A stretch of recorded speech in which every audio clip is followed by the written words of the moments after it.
I'm born in Stockholm and grown up in Sollentuna, just north of Stockholm. It's suburban, typical suburban with families and friends, and nice. It was nice. I had a very nice time growing up. I think Sweden is a country that everyone in the world should get the benefit to visit sometime in their life. And one of the fun things with traveling a lot is you meet a lot of new people, right? And these people, they ask you often like, what's your home like? And I always show them pictures of this, because this is where we're sitting right now. This is home for me, right? And when I get out here after work on a Friday and I get to really sit down and take a cold beer and watch the view that we're watching right now, that's when I'm most satisfied in life, I would say.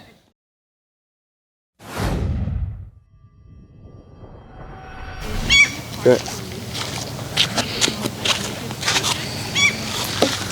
Kolla om jag är med i bilden. Nej, det blir svinbra. Hello you fucker. Ciao Oscar. Swedish or English? English. You want to try in English first? We can do it in English. English is not a problem for me. I've definitely been lucky enough to get to travel a lot, and there's been a lot of good memories from those travels. I have a particular memory when I was 14. I traveled to the US to meet my dad's uncle, and he lives in Los Angeles, and we got to do a lot of cool stuff there, meeting a lot of cool people. I was sitting at a baseball game next to Samuel L. Jackson, and he hates those snakes on that motherfucking plane.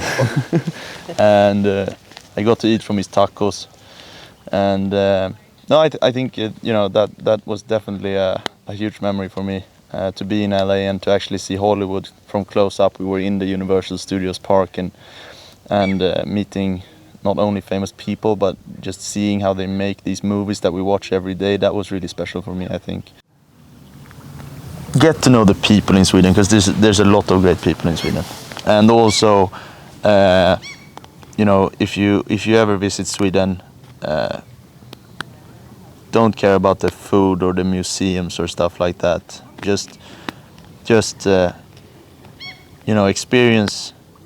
experience Stockholm and the nature around it, where we are right now, but also experience other parts of Sweden, because there's parts in Sweden. I think we're not good enough in Sweden to tourist in our own country.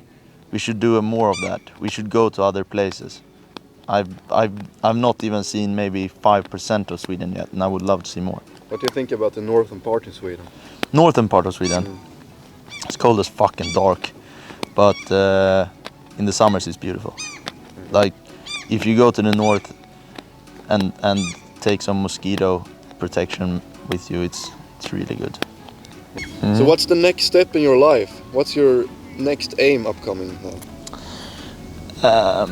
I think for me right now is to really continue on the path that I have started.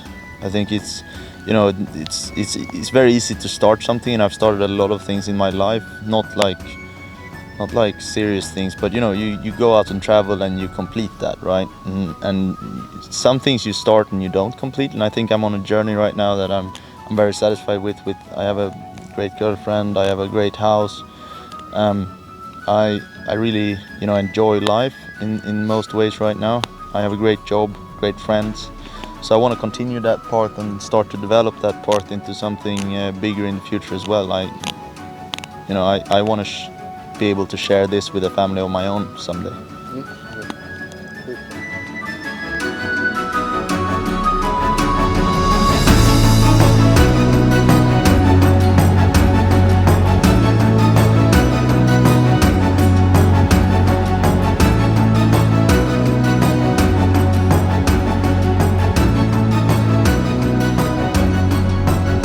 So what's your feeling about SafeTravels? I think you guys have... What I really enjoy about it is that you show who you guys are. And that's special. I mean, people can go on an airplane and show how the first class looks in the new Emirates plane, but you guys take a country and you show the piece of the country and the culture of the country that you guys really want to explore. And you think, you're not only doing the things that you see on Google, you're doing crazy stuff, and that's really fun to see. Then I gotta describe you. And there's only Swedish words to describe you. Go. Helt jävla tokig är det. I gotta tell the first sentence that I ever heard Tim say. It's a story that you and I know a lot about, but we stood on the beach going out to the largest sand island in the world, and you say, "I fucking hate sand." It's just the absolute worst thing to say in that moment, but it's also the most honest thing to say in that moment, and right away I know that this is a guy that I want to know. So I think you really have an aura of yourself that is really interesting. You want to know people, and people want to know you because you always see things in a way that most people don't. If you can switch one person now, who would it be? $10 would go to Henrik Dorsin. Legend. I mean, real legend. His musical stuff is brilliant. His comedy is brilliant, and he's brought a lot of laughter to me and my family. So 100 crowns to Henrik Dorsin. He doesn't need them, but if he gets an ice cream and then tags me in an Instagram video when he eats it, that would be great. Okay. Tack.